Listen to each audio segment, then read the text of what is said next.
Hey, I'm Nick from Kinetic, and thanks for checking out our new series, From the Floor.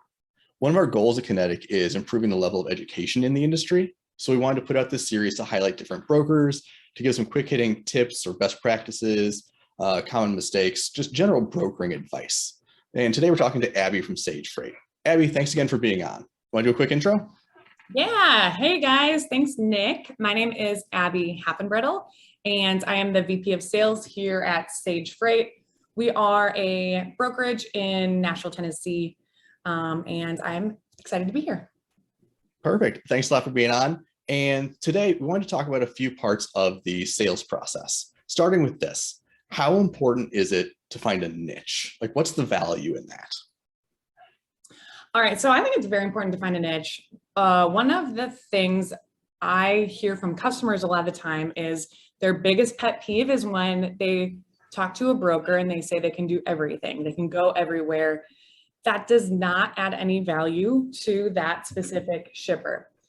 So when I'm calling a shipper, I want to make sure I know that we can be good at what they're shipping, and finding that niche is going to be important in letting them know that they can fill a void in their current network. So when I'm looking at different niches, some of the main things are regional, of course, and then commodities is a big one. So our company here, we focus on a lot of food and beverage because we've done it, we know how to do it, and we know how to be successful. So when I'm reaching out, a lot of the times I'll focus my attention on those specific types of food and beverage customers, especially if they have really specific requirements, or they need plated trailers, or they have to pinwheel the pallets in a certain way. A shipper will be much more likely to onboard a carrier broker that understands these requirements and understands how important they are to their supply chain. That was gonna be a follow-up question for you. What's the value in having that niche? Is it the level of expertise that you get? Is that the added value for the shippers? Yeah, I would say 100% that's the value. Now, if you're looking really specific, and I know a couple of companies that ship hemp, let's just say that, for example, that is an incredibly small niche that is not going to have a ton of other competition. So that's going to set you apart if you're calling on a hemp company. Like, we have the permits, we have this, we know that when you're picking up from here, this is the requirement. So it gives them some peace of mind. It helps them realize they're not going to have to go through a whole new onboarding with explaining the requirements and why it's important that this niche needs to be focused on in a certain way. Yeah, I think that, we're talking about a lot of the nuances to actually moving the product. Are the players themselves, is it important to know the individual players in a specific niche? Does that help you out too, knowing the shippers and the consignees that they all work with? 100%. Yeah. So if we go back to food and beverage, if a dairy provider knows that you work with some of the other leading dairy providers, that's going to be good for them, because we're probably picking up at a lot of the same facilities and delivering into the same facilities. That maybe, again, with appointments or some of the requirements with loading or unloading are going to be similar. Yeah, and I think that kind of ties into the next question that we had here. So now that you know your niche, now that you know what you're going after, how do you go about finding new leads? Is one of those ways kind of targeting the competing companies or the shippers and consignees? Absolutely. Yeah. That I would say is a good beneficial way, because we already have some, I don't want to say insider information, but we kind of already understand what they're shipping, what maybe the hours that these receivers or consignees are shipping at. And for me, if we're really getting into day one, trying to find leads, obviously Sure. Zoom info or any type of lead generation is good. But for me, because we're a huge food and beverage shipper, literally the grocery store is a huge lead generator. You look on the back of the packaging, okay, who makes this? I now have I'm messed up, because anytime I go to the grocery store, I will get products just because I'm like, ooh, this company makes this. I've been calling on them. I need to send them a picture and let them know that I am supporting their product, and I'm actually wanting to not just get in with them as a carrier, but I want to understand their operations and that sort of thing.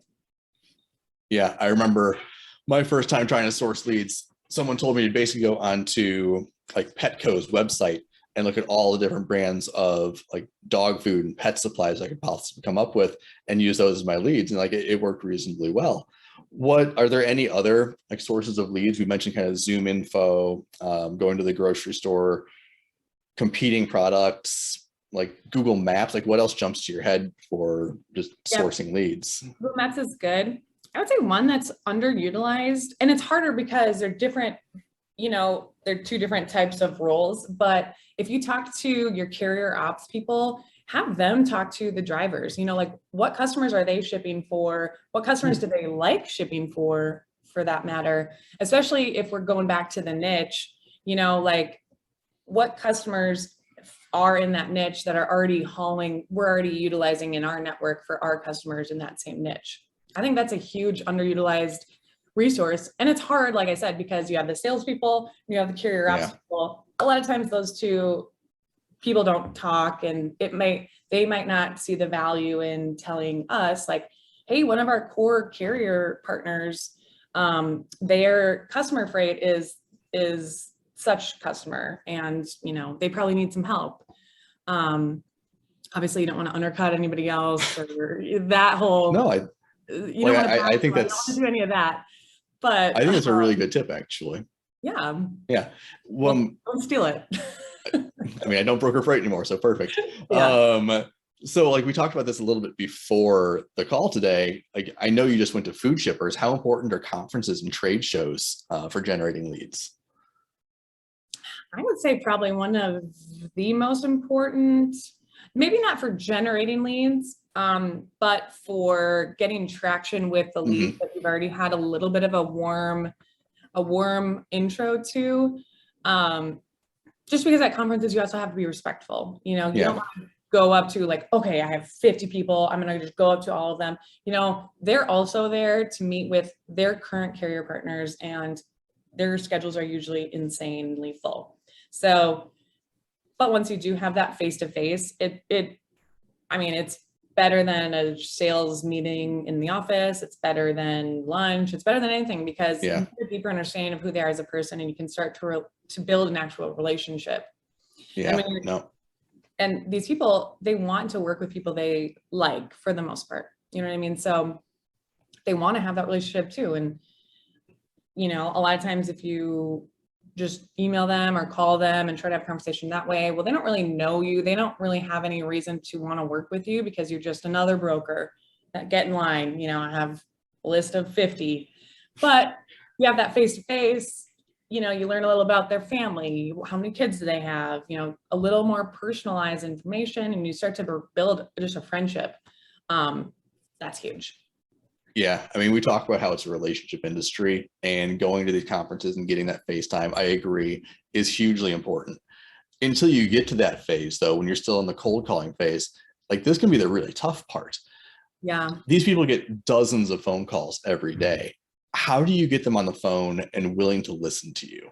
Like there's the old lines of, I have trucks in your area every day, and it's gotten pretty old, so what do you do? How do you approach that? To be completely honest, it's going to be different for everybody. I think I like a good it depends answer. I do that a lot. I think when you go into a call, you have to already have some sort of value that you're bringing. And you also have to know about the customer. I know so many people that they just next. They see the name, they know maybe what they ship. We'll do a little more digging, make it valuable for the customer. So for example, if I were to cold call a customer, never talked to before, I'd look up their company, see where their DCs are located, see if there's any like recent news articles. A lot of times you'll find, oh, this shipper is opening a new DC in this location.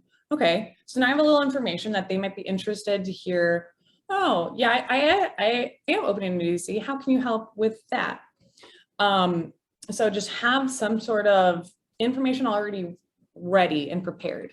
Now, obviously, they're probably not going to answer the phone, but if they do, just be ready to have a conversation. And I always think like, okay, if a telemarketer who's trying to sell me insurance calls, what would I want to hear? Because, you know, nobody wants those calls, but we get them. And sometimes we accidentally pick up and then we have to hear them out. And honestly, if I hear them out and they're decent and they're not trying to sell me, they're just trying to understand my situation and have a conversation about potential other options, maybe not even right now, but down the road.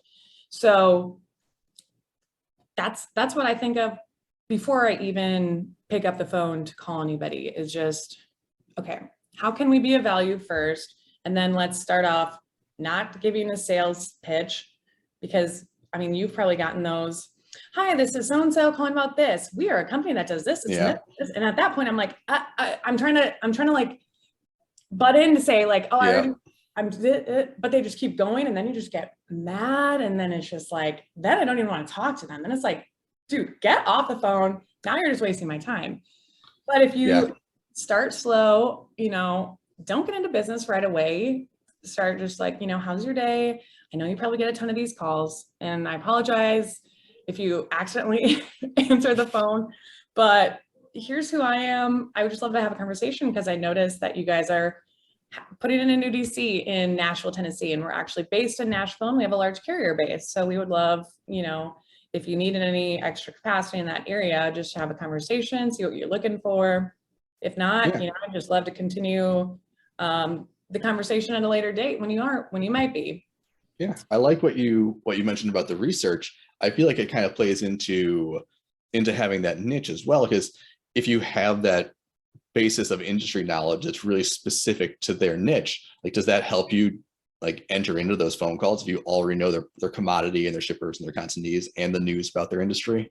Oh, 100%, because they know you did the back work, and they have so many people calling that don't do the back work. And it's, you know, they're very good at their jobs. That's why they're in their position, and they know who knows their stuff and who doesn't, and who's put time into learning their commodity and their operations as much as they can on like Google, and they know who don't. And they'll give people a little bit of time a day, you know, if they've done that research and can actually bring some sort of value to the conversation.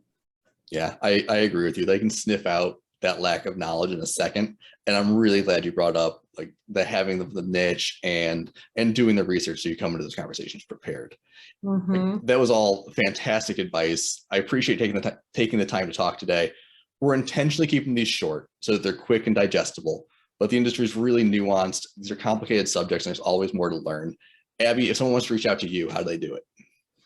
So you can email me. They gave me a really short email because I have a really long last name. So it's just abby@sagefreight.com, or you can call or text as well. And I don't know, do you want me to get my number on here? No, you don't have to. Okay. You can figure out how to call and text me, or you can figure it out. You'll find a way to reach Abby. Yeah, message me on LinkedIn as well. Thanks again for being on. I'm looking forward to seeing a lot more from you and the whole group at Sage Freight. Thanks again. Awesome. Thank you.